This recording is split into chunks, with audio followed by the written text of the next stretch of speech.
Bonjour, bienvenue dans la deuxième vidéo des petites astuces des liens là. Aujourd'hui, on va faire de la popote, on va parler gommage. Alors le gommage, c'est quelque chose qui est très utile pour la peau, je vais même dire qui est indispensable pour la peau en général, que ce soit pour les femmes ou les hommes d'ailleurs, alors pas la peau des enfants. Je ne sais pas si vous avez déjà remarqué que, surtout en hiver, mais quoique même en été, après le soleil, la peau peut être pleine de petites peaux, de desquamations qui sont désagréables et qui ne veulent pas s'en aller tout de suite. Donc il vaut mieux faire un gommage avant de mettre sa crème hydratante, parce que de toute façon, la crème hydratante va aller hydrater les petits peaux mortes, et donc en fait, ça ne servira à rien du tout. Donc il est recommandé de faire un gommage si vous avez une peau sensible ou plus sèche, plus 2 fois par mois. Si vous avez une peau normale, à raison d'une fois par semaine. Si vous avez une peau grasse, peut-être 2 fois par semaine. En tout cas, voilà.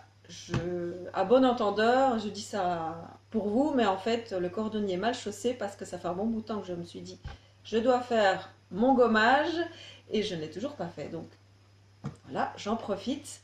Il y a plein d'autres gommages à faire aussi, je vous en parlerai un autre moment.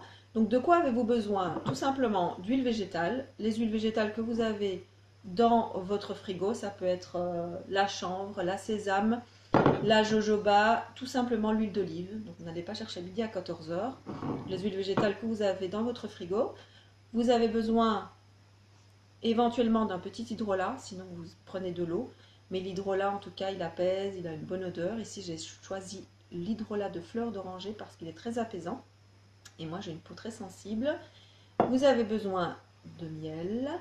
Et moi, j'ai choisi de la semoule en grains fins parce que j'ai la peau sensible. Sinon, pour les peaux plus normales, vous pouvez utiliser ce qu'on voit d'habitude, du sucre de canne ou bien du sel. Attention, pour les peaux acnéiques, n'utilisez pas trop de sel ou de sucre. Il vaut mieux utiliser plutôt des choses assez douces. Par contre, si vous avez une peau normale, vous pouvez bien sûr utiliser le sel ou le sucre de canne. Donc pour les peaux normales, vous prenez 2 cuillères à soupe d'huile végétale, 1 cuillère à soupe de miel. Donc l'huile végétale va hydrater votre peau. Le miel c'est vraiment de la douceur, va aussi l'apaiser. Et 2 cuillères à soupe de sucre de canne ou de sel fin. Ça, c'est le côté exfoliant. Vous pouvez rajouter ou pas, c'est optionnel, 1 cuillère à soupe d'hydrolat. Donc l'hydrolat ou l'eau florale, de fleur d'oranger, elle apaise la peau aussi. Ça, c'est pour les peaux normales.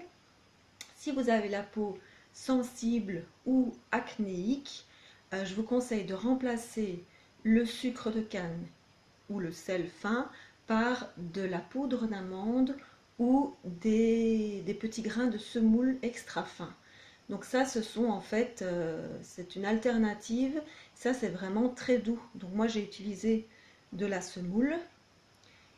Et c'est le côté exfoliant tout en restant très doux pour la peau. Donc vous n'avez pas le côté un petit peu plus agressif du sel ou du sucre. Et donc voilà, vous avez la même recette. Vous avez 2 cuillerées à soupe d'huile végétale, 1 cuillerée de miel et 2 cuillerées à soupe de grains fins de semoule ou bien de poudre d'amande. Voilà ce que ça donne. Si vous avez du marc de café aussi à la maison, ça peut être bien. Alors, peut-être pas sur la peau, plus sur le corps, ou en tout cas sur les parties rugueuses des coudes et de genoux. C'est un petit peu, voilà. Mais sur la peau, c'est un petit peu trop agressif le marc de café. Et donc, vous avez une consistance qui sera plus liquide au départ et qui, avec le temps, parce que moi, ça fait, voilà, je l'ai fait hier, je pense. Donc, vous avez les grains de semoule qui absorbent l'huile végétale, mais en tout cas c'est très agréable sur la peau. Vous rincez à l'eau tiède après et vous n'avez même pas besoin de mettre de la crème hydratante. Par contre, faites attention, ça peut glisser dans la baignoire et vous avez peut-être votre mari ou vos enfants qui vont demander qui a mangé dans la baignoire. Donc voilà, si vous avez la peau normale, vous pouvez le faire 1 fois par semaine. Si vous avez la peau plutôt sensible ou acnéique, je vous conseille plutôt de le faire 2 fois par mois, comme c'est le cas pour moi. Donc voilà, moi j'ai fabriqué mon petit gommage, je suis contente. Bien sûr, vous pouvez faire la même chose pour le corps. On peut le faire en atelier aussi, donc n'hésitez pas à me contacter pour organiser un atelier chez vous, parce qu'on peut faire des formules un petit peu plus élaborées, avec du karité, avec du beurre de coco, avec justement du marc de café. Donc on fait des petites barres de gommage qui durent une semaine ou deux, même plus d'ailleurs, si vous les conservez bien à l'abri de l'humidité au-dessus, voilà, dans votre salle de bain, au-dessus de la baignoire en tout cas. Voilà pour le conseil du jour sur le gommage. Je vous dis à très bientôt pour une autre vidéo. Ciao!